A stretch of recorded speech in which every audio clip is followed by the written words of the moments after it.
या तो पहले आप हंस लीजिए या फिर आप पहले रो ही लीजिए। हंस इसलिए लीजिए कि हम किसी न किसी मुगालते में हैं, और रोना इसलिए चाहिए कि या तो अभी भी हमारे सामने मुगल काल चल रहा है या फिर अंग्रेजों का शासन तो चल ही रहा है। आप कहेंगे कि मैं बात करने जा रहा हूं आईपीसी की धारा 494 के विषय में, यूसीसी यानी यूनिफॉर्म सिविल कोड के विषय में, और कहाँ ये हंसने रोने की बात और मुगल शासन और अंग्रेजों के शासन की बात से बात शुरू हो रही है। चलिए, तो जब मैंने बात शुरू कर दी है तो मित्रों, मैं शिवचरण सिंह आपका स्वागत करता हूं आज के इस बहुत ही विशेष चर्चा में, जहां वाकई हंसने और रोने की बात होगी, क्योंकि ये बात तो मूलतः है गुस्सा होने की, क्रोधित होने की। लेकिन 1860 में इंडियन पीनल कोड को अंग्रेजों ने बनाया और अब तक हम उस इंडियन पीनल कोड को ढो रहे हैं, और यह कह करके ढो रहे हैं कि जो पर्सनल लॉज हैं, यानी हिंदू मैरिज एक्ट हो, मुस्लिम मैरिज एक्ट हो, मुस्लिम पर्सनल लॉ हो, हिंदू पर्सनल लॉ हो, ये तो सबके लिए पर्सनल है। लेकिन आईपीसी या फिर सीआरपीसी यानी क्रिमिनल प्रोसीजर कोड, ये सभी नागरिकों पर समान रूप से लागू है। आप इसको सुनकर के कहेंगे तो इसमें कौन सी नई जानकारी आप दे रहे हैं? तुम कौन सी ऐसी नई जानकारी दे रहे हो जिसके लिए इस वीडियो की चर्चा करके हंसने रोने और मुगल और अंग्रेजों की बात कर रहे हैं? तो मित्रों, मैं आपको बता दूं कि आईपीसी की सभी धाराएं सभी नागरिकों पर समान रूप से लागू नहीं है। लो, कर लो बात। कानून के जानकार हो क्या? ना ना ना ना ना ना, मैं कानून का जानकार नहीं हूं। मैं कानून की थोड़ी बहुत जानकारी रखता हूं। उसी थोड़ी बहुत जानकारी के तहत मैं आपसे एक बहुत ही महत्वपूर्ण, जिसको सुन करके या तो हम पूरी तरह से गुस्सा जाएं या फिर कहें कि अच्छा चलो छोड़ो यार, इसमें हंस लेते हैं, और नहीं तो थोड़ी और संवेदनशीलता होगी तो आप कहेंगे चलो रो ही लेते हैं कि मुगलों का शासन शायद अब तक चल रहा है। तो बात यह है मित्रों कि इंडियन पीनल कोड 1860 की धारा 494 जो बाइगेमी के ऊपर है, वो कहती क्या है कि एक पत्नी के रहते हुए कोई व्यक्ति यदि दूसरा विवाह करता है तो ये दंडनीय अपराध है, जिसके तहत उसे 7 साल की अधिकतम और अर्थदंड के साथ भी सजा हो सकती है। इसके लिए 2 अपवाद रखे गए हैं। यदि कोई व्यक्ति एक पत्नी से तलाक ले लेता है, संबंध विच्छेद कर लेता है, विवाह विच्छेद कर लेता है, और उसके बाद यदि वो दूसरी पत्नी से या दूसरी किसी महिला से विवाह करता है तो ये अपवाद संख्या 1 है। या दूसरा एक अपवाद ये माना गया है कि यदि विवाहोपरांत पति या पत्नी में से कोई एक, ये दोनों पर समान रूप से लागू होता है, अधिकतम 7 वर्ष तक यदि बिना सूचना या बिना अपनी उपस्थिति के पता को बताए हुए विवाह संबंध से अनुपस्थित रहता है, गायब रहता है, तो वह विवाह स्वतः ही शून्य या वाइड हो जाता है। तब वैसे केस में जिसे छोड़ करके, पत्नी को छोड़ करके यदि पति चला गया हो तो पत्नी दूसरा विवाह कर सकती है, उस पे आईपीसी की धारा 494 लागू नहीं होगी। और यदि पति को छोड़ करके पत्नी 7 साल से कम 7 या उससे अधिक वर्षों के लिए गायब या अनुपस्थित रही हो तो वह पति भी दूसरा विवाह कर सकता है। ये 2 अपवाद हैं। इन 2 अपराधों के अतिरिक्त अगर कोई अपनी पत्नी और अपने पति के रहते हुए दूसरा विवाह करता है या कर लेता है तो फिर कोर्ट में जाकर के उसके खिलाफ दंडनीय अपराध बनता है। एक ऐसा केस बनता है जिसे हम कहते हैं बाइगेमी का केस, यानी एक से अधिक विवाह करने का, दूसरा विवाह करने का केस, और इसके लिए अधिकतम 7 वर्षों की सजा हो सकती है। अब आप फिर से एक बार कह सकते हैं कि इस एलएलबी और एलएलएम की जानकारी के लिए इतना समय नष्ट करने की क्या जरूरत है? ये तो हम सभी जानते हैं। हाँ, हम सभी जानते हैं। और आप ये भी जानते हैं कि ये पर्सनल लॉ नहीं है, एक आईपीसी इंडियन पीनल कोड है। और इंडियन पीनल कोड चलो अंग्रेजों ने ही बनाया, हम अभी भी उसको कॉलोनियल लेगेसी को कैरी फॉरवर्ड कर रहे हैं, अपने कंधों पर उठो रहे हैं, उस बहुत ही घृणित किस्म के चीज़ों को, जिसमें बहुत सारी चीज़ें तो हमको निगेट करनी ही होगी, आज नहीं तो कल। अब प्रश्न ये है कि जब ये सब पे समान रूप से लागू है तो फिर मुसलमान 4 शादियां क्यों कर लेता है। अब आते हैं हम मुस्लिम पर्सनल लॉ पे। मुस्लिम पर्सनल लॉ के तहत एक पत्नी के रहते हुए भी एक मुसलमान जो नर है, जो मेल है, वो दूसरी ही नहीं, तीसरी ही नहीं, चौथी यानी अप टू 4 मैरिजेस कर सकता है। उस पर आईपीसी की धारा 494 लागू नहीं होती है। अच्छा, तो क्या एक मुस्लिम महिला पर ये लागू होती है? हाँ, लागू होती है। मुस्लिम महिला के लिए मुस्लिम पर्सनल लॉ या शरीयत के अनुसार जो पाबंदियां हैं वह यह है कि यदि कोई नर मुस्लिम अगर अपनी पत्नी को तलाक दे देता है तो तलाक देने के बाद ही वह दूसरे से निकाह कर सकती है। वहां विवाह तो होता नहीं है, निकाह की बात होती है। लेकिन जैसे एक मेल मुस्लिम अपने पत्नी के रहते हुए अप टू 4 मैरिजेस कर सकता है, उसी आधार पे on the same line a female Muslim, A Muslim woman can not marry during the period of the contract named in Arabic as nikah with a second male or a second person. Not at all. She is allowed to marry another person only after she is divorced. The term for divorce in Islam is talaq. And the heinous part, the worst part, the most immoral, inhuman, the cruel part of this talaq is halala. So she is going to marry after talaq to a person of her choice or whatever through another contract of nikah, that is in fact contract, that is nikah, only after the inhuman, immoral, cruel process of halala. What is this? IPC 494 applies to a Muslim woman, but the same IPC section 494 does not apply to a male Muslim. Are we still living in India after 1947, the so-called post-independence India? Have we already shaken off the colonial baggage and burden? No, not at all. Because we are carrying forward the same IPC with the same section 494, which guarantees a Muslim male to marry, means which the 494 does not apply to a Muslim male who can marry up to 4 wives and keep them all together.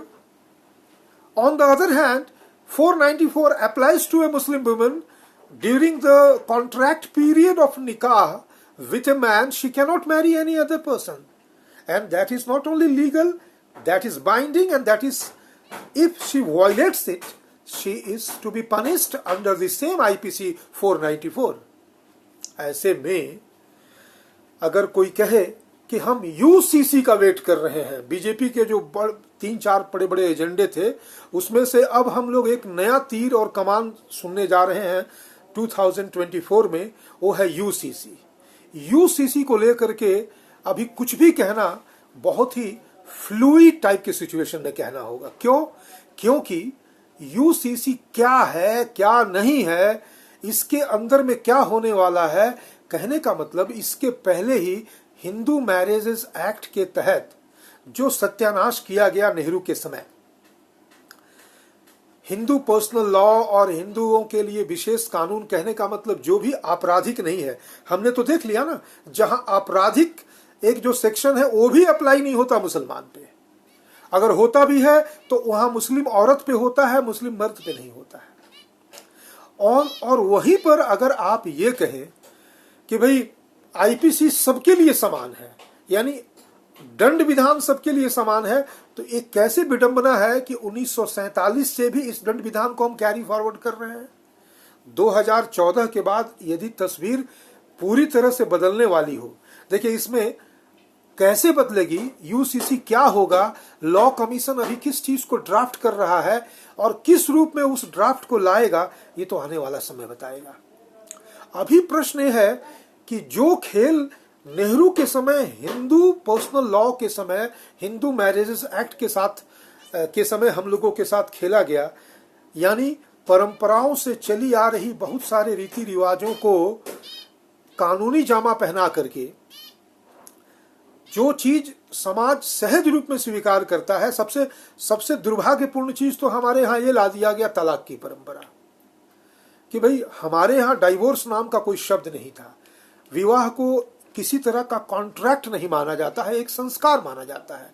और जीवन में जितने भी हमारे संस्कार होते हैं वे कोई ऐसा नहीं है कि उनको टर्मिनेट किया जा सकता है, चाहे वो नामकरण का संस्कार हो, जन्म संस्कार हो और विवाह तक के उपरांत इस जीवन से जाने तक का संस्कार हो, ये सारे के सारे जो हैं वो वंस एंड फॉर ऑल है।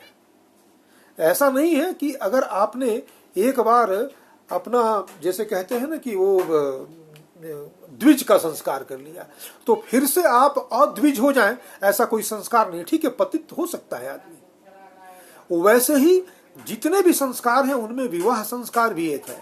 विवाह के बाद किसी परिस्थिति विशेष से यदि हम संतान इत्यादि हो जाने के बाद या नहीं होने के बाद भी हम एक तरह से कह लें कि the word marriage for which it stands, which involves one particular act between husband and wife, अगर उस particular act that is intimate and that has to be kept secret from the eyes of the others, अगर उसमें हम involve नहीं भी हो करके आजीवन हम साथ रह सकते हैं, जैसे रामकृष्ण परमहंस और माता शारदा का उदाहरण आता है, तो भी वो मैरिज वैलिड है, क्योंकि वो एक संस्कार है।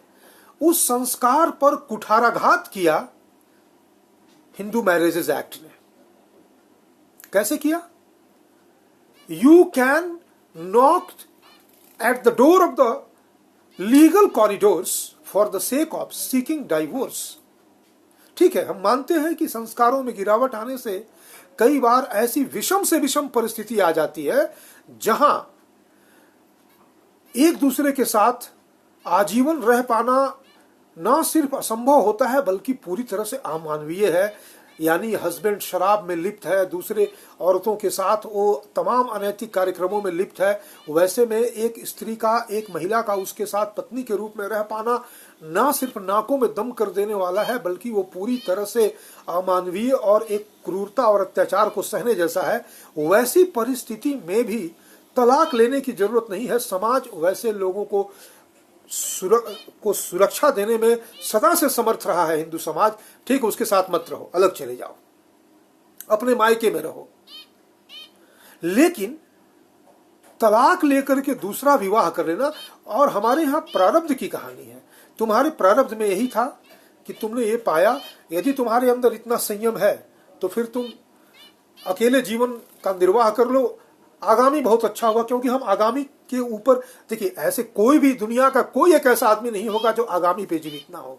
थोड़े से डेविएशन के साथ मैं कहना चाहूंगा, कोई कितना से सुंदर भोजन करता है तो इसी आशा में करता है ना, स्वादिष्ट होगा, यानी आगामी भोजन करके संतुष्टि मिलती है ये सोच के कि इससे हम ऊर्जावान हो गए, यानी आगामी यानी आशा के साथ। तो चलिए मान लेते हैं उतना संयम नहीं हो तो विशेष परिस्थिति में वो दूसरा विवाह कर ले तो तलाक की कोई जरूरत नहीं है। समाज पूरी तरह से इतना बलवान है, इतना विवेकशील है कि वो उस परिस्थिति में एक दूसरे से अलग होकर के संबंध विच्छेद को, उसे कानूनी मुहर लगाने की जरूरत नहीं है। उस कानूनी मुहर को लगा करके हिंदू परंपराओं के साथ खिलवाड़ किया गया। उसके अलावा ना जाने किन किन परंपराओं को कैसे मैरिज के एज को लिमिट कर दिया गया। चलिए उसको तो हम एक तरह से, हमारे यहाँ तो तुमने 18 किया, 21 किया, फिर 21 किया। अरे हम तो परंपरा से 25 वर्ष मानते आ रहे हैं। 25 वर्ष का समय ब्रह्मचर्य आश्रम का समय है, हम उसको मानने वाले हैं। तुमने तो हिंदू मैरिजेज एक्ट के नाम पे लीगलाइज कर दिया कि तुम 25 से पहले भी विवाह कर सकते हो। यानी 25 वर्ष तक हम अपने इस जीवन की सारे उन अनुभवों को ज्ञान रूप में हम अर्जित करते हैं कि आने वाले समय में ये पूरी दुनिया, ये पूरा जीवन हमारे सामने खड़ा है, इसको समझ लो। उसके बाद एक निर्णय लो कि 25 वर्ष की उम्र के बाद, आयु के बाद तुम किस आश्रम में प्रवेश करना चाहते हो। गृहस्थ आश्रम खुला है, नहीं तो अगर तुम्हारे अंदर हाई जंप या लॉन्ग जंप करने की क्षमता है, या एक साथ हाई जंप और लॉन्ग जंप कर सकते हो, तो सीधे वानप्रस्थ में चले जाओ। यदि तुम्हारी प्रैक्टिस बहुत ही उत्तम है तो फिर एक साथ तुम हाई जंप लॉन्ग जंप की गति को इतना बढ़ा दो कि सीधे संन्यास में पहुंच जाओ। लेकिन ये सब कुछ एक तरह से डिफाइंड था, उसको इंक्लूड नहीं किया गया। अगर हिंदू मैरिज एक्ट ही लाना था तो हमारी परंपराओं को लाते, कम से कम पुरुषों के लिए और महिलाओं के लिए, दोनों के लिए एक फ्लूइड एज दे देते कि 25 के इर्द गिर्द। उसे भी कानूनी जामा पहनाने की जरूरत नहीं, परंपराएं काफी हैं। ये सिविल कोड है ना, ये कोई क्रिमिनल कोड नहीं है, ये कोई पीनल कोड नहीं है, आईपीसी नहीं है, सीआरपीसी नहीं है, क्रिमिनल प्रोसीजर कोड नहीं है, इंडियन पीनल कोड नहीं है, भारतीय दंड संहिता नहीं है। ये तो एक तरह से कह ले कि समान नागरिक वाली जो बात, ये नागरिक संहिता है। तो नागरिक संहिता को लिपिबद्ध करने की जरूरत नहीं, वो तो परंपराबद्ध है। मनुस्मृति से लिया जा सकता है, अन्य स्मृतियों से लिया जा सकता है, समय समय पर उनमें संशोधन होते रहते हैं। जब 712 ईस्वी में मोहम्मद बिन कासिम ने सिंध पर आक्रमण किया, तो आक्रमण किया वो ऐतिहासिक घटना की ओर मैं नहीं जा रहा हूं, वो एक अलग विषय है जिसपे मैंने ऑलरेडी एक वीडियो बनाया हुआ है। उसके बाद अचानक बहुत बड़ी जनसंख्या जो हिंदू हार्टलैंड में रहती थी सिंध में, यानी जो अभी पाकिस्तान में है, अचानक से उन्हें एक रोग लग गया। उन्हें एक तरह से कह लें कि उन्हें किसी ने ग्रस लिया, यानी उन्हें विधर्मी बना दिया। तो भाई अब क्या करें?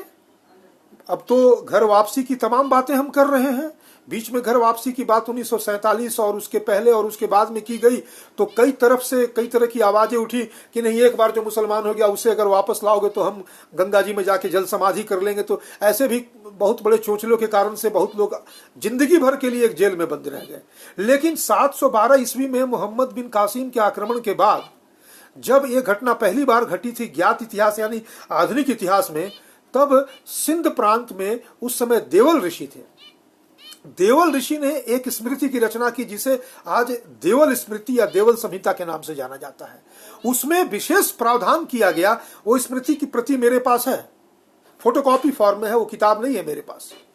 आज भी देवल स्मृति आपको बाजार में कहीं आसानी से मिलेगा नहीं, संभव किसी बहुत पुराने लाइब्रेरी में आज से 25-26 वर्ष पहले मैंने उसकी फोटोकॉपी करवाई थी। वो फोटोकॉपी मेरे पास आज भी सुरक्षित है। देवल स्मृति में विशेष परिस्थिति में विधर्मी बना दिए गए हिंदुओं को, सनातनियों को वापस शुद्धि के संस्कार से लाने का प्रावधान दिया गया।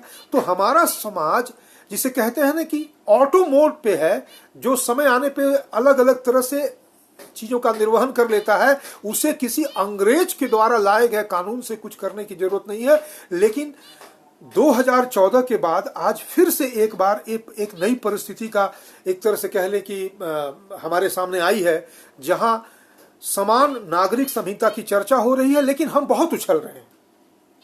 हमारा उछलना, हमारा उत्साहित होना बहुत खतरनाक भी हो सकता है, घातक हो सकता है। क्योंकि अभी लॉ कमीशन क्या सोच रहा है? नेहरू के लाइन पे सोच रहा है, नेहरू से और भी खतरनाक आगे जाके किसी लाइन पे सोच रहा है, या फिर Hindu personal law, Hindu marriages act को थोड़े संशोधन के साथ ला करके फिर से खड़ा करना चाह रहा है।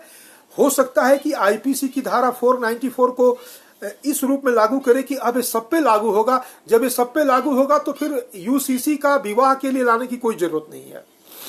फिर अगर आप इसमें एक्सेप्शन रखेंगे ही, तो एक्सेप्शन किसको रखेंगे? स्वाभाविक है कि आदिवासी या जनजाति या जिसे आप ट्राइबल कहते हैं वो हंगामा करेंगे। मुसलमान तो हो हंगामा कर ही रहा है, तो उनके दबाव में उनको भी अपवाद में ले लेंगे, सबको अपवाद में ले लेंगे, केवल हिंदुओं को अपवाद में नहीं लेंगे।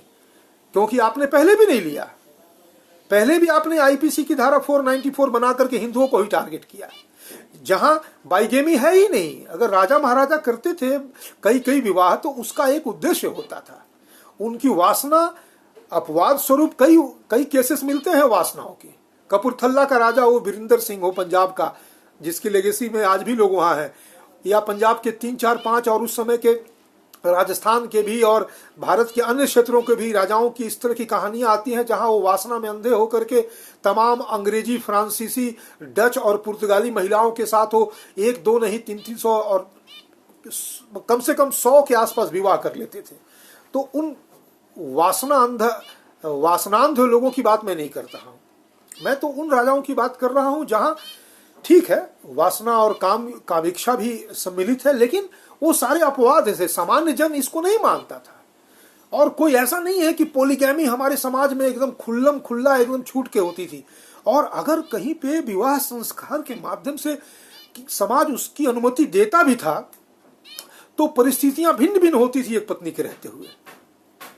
तो हम ये नहीं कह रहे हैं कि उसकी अनुमति मिल जाए, हम तो उसको परंपरा या समाज के स्वविवेक पर छोड़ देना चाहते हैं।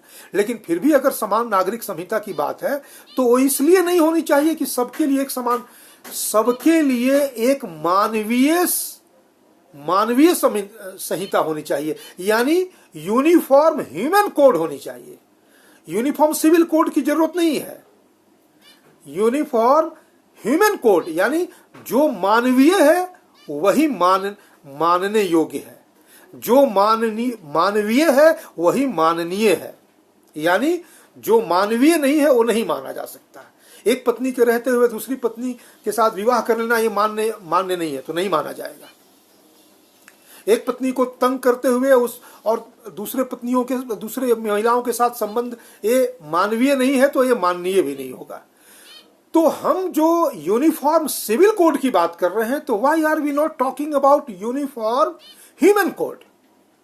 ह्यूमन कोड की बात आएगी तो स्वतः जितने भी इनह्यूमन एस्पेक्ट्स हैं, जो मुसलमान किसी नाम से प्रैक्टिस करता है, शरिया के नाम से, मुस्लिम पर्सनल लॉ के नाम से, इस्लाम के नाम से, कुरान के नाम से, मोहम्मद के नाम से, सुन्नत के नाम से, हदीस के नाम से, या फिर तमाम उन बाहियात परंपराओं के नाम से जो अरब से बह करके गलते सड़ते हुए हमारे यहाँ पहुंच गई हैं, तो वो सब स्वतः खत्म हो जाएंगी। तो पहला तो ये जो यूनिफॉर्म सिविल कोड है वो नाम ही गलत है, इसको यूनिफॉर्म ह्यूमन कोड कहना चाहिए। दूसरा, ये विडंबना देखिए, जिस विडंबना की बात मैंने कही इस वीडियो की शुरुआत में ही कही, इस पे हंसी आनी चाहिए कि रोना आना चाहिए कि कोई एक आदमी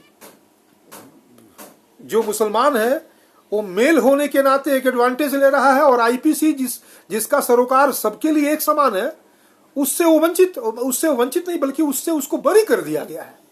और एक महिला उसी आईपीसी की धारा 494 के तहत अपराधी हो जाती है, मेल अपराधी नहीं होता है। एक हिंदू अपराधी हो जाता है, एक मुसलमान अपराधी नहीं होता है। एक क्रिश्चियन अपराधी हो जाता है, एक जैन अपराधी हो जाता है, एक बौद्ध अपराधी हो जाता है, एक सिख अपराधी हो जाता है। लेकिन वहां पर मुसलमान को प्रिविलेज है। तो क्या यह मुगल काल नहीं है? तो क्या अंग्रेजों का काल नहीं है? अंग्रेजों का काल तो प्रत्यक्ष है, क्योंकि आईपीसी 1860 चल रहा है। मुस्लिम मैरिजेस एक्ट में जिसको निरस्त भी किया गया, फिर से मुस्लिम पर्सनल लॉ और तमाम बोर्ड वोर्ड बना करके किया गया, लेकिन वो भी 1939 का है। हिंदू मैरिजेस का तो सबसे गंदा स्वरूप इसलिए है क्योंकि वो 1955 ऑनवर्ड बहुत सारी चीजें आई जो नेहरू के समय आई। तो नेहरू तो माउंटबेटन से भी गया बीता था, लॉर्ड क्लाइव से भी गया बीता था। अंग्रेज तो कम से कम चमड़े से और नाम से अंग्रेज थे, नेहरू तो छुपा हुआ अंग्रेज था, सब कुछ मटिया मेट कर दिया। लेकिन यदि आज फिर से एक नए रैनासा की बात हो रही है, जहां यूनिफॉर्म सिविल कोड की बात हो रही है, तो अभी उसमें मैं कोई भी कमेंट इसलिए नहीं कर सकता कि एक बहुत बड़ा एक छलावा जो नेहरू के समय हुआ, कहीं दूसरा छलावा ना हो जाए। इसलिए let's wait till the full text of UCC comes. उसके पहले कुछ कहना उचित नहीं होगा। इतनी आशा की जा सकती है कि यूसीसी भले हिंदुओं के विरुद्ध जाए, लेकिन उसमें मुसलमानों का भला इस रूप में होगा कि उसमें जो जितनी गंदी गंदी परिपाटियां अरब से यहाँ ठेलम ठेल करके सड़ा गला करके क्रूर व्यवस्था को दी गई है, उसको जरूर अंत किया जाएगा। लेकिन हमारा यह है कि हम केवल दूसरों के लिए ही सोचें। ठीक है, वो भी मानव समाज के अंग है तो उनको, लेकिन अगर हमारे साथ कुछ बुरा होगा, हमें उसमें अपवाद नहीं दिया जाएगा, तो हम क्या कर लेंगे?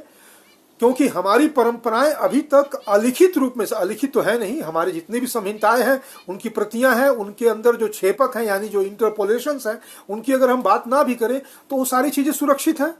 तो हम उन सुरक्षित चीजों से जो बार बार अपडेट होते रहते हैं, मैंने आपको एक एग्जाम्पल भी दिया कि कैसे 712 में मोहम्मद बिन कासिम के अचानक आक्रमण से सिंध का जो एक कह सकते हैं विध्वंस हुआ, और विध्वंस के उपरांत जो बहुत अधिक मात्रा में जो मजहबीकरण हुआ, मैं उसको धर्मांतरण नहीं कहता हूं, मजहबीकरण हुआ, विधर्मीकरण हुआ, उनको वापस लाने के लिए जो एक स्वस्फूर्त समाज के अंदर एक जो अंतर्निहित शक्ति थी, जिसके तहत देवल ऋषि ने देवल स्मृति की रचना की, उस देवल स्मृति ने हजारों लोगों को तुरंत वापस किया। लेकिन कालांतर में वही मेधा जो देवल ऋषि के रूप में हमारे सामने उपस्थित थी, वो बाद के कालों में नहीं रही।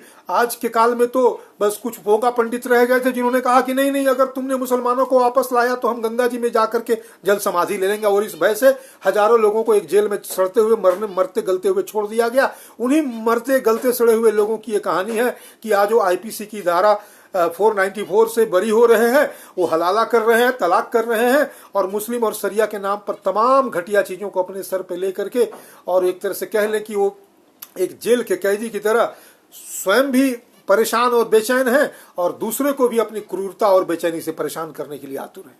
जो भी हो, अभी यूसीसी पर कुछ कहने से बेहतर है कि हम एक बार सोच लें कि हमें यूनिफॉर्म सिविल कोड चाहिए या फिर यूनिफॉर्म ह्यूमन कोड चाहिए, समान नागरिक संहिता चाहिए या समान मानवीय संहिता चाहिए, या फिर से एक बार महाछलावा वेट कर रहा है। लेकिन चाहे छलावा हो या महाछलावा हो, जब तक वो चीजें आ नहीं जाती हैं तब तक हम उसके बारे में कुछ कह नहीं सकते हैं। इन द मीन टाइम, जो मुझे हाईलाइट करना था आज के इस वीडियो के माध्यम से, कि कैसे 494 का घोर उल्लंघन करके हमें उल्लू बनाया गया क्या। अब तक हम 1860 से आप जोड़ लीजिए, मतलब आप समझ लीजिए कि 100 इधर, 20 इधर, 120 और 40 उधर, 160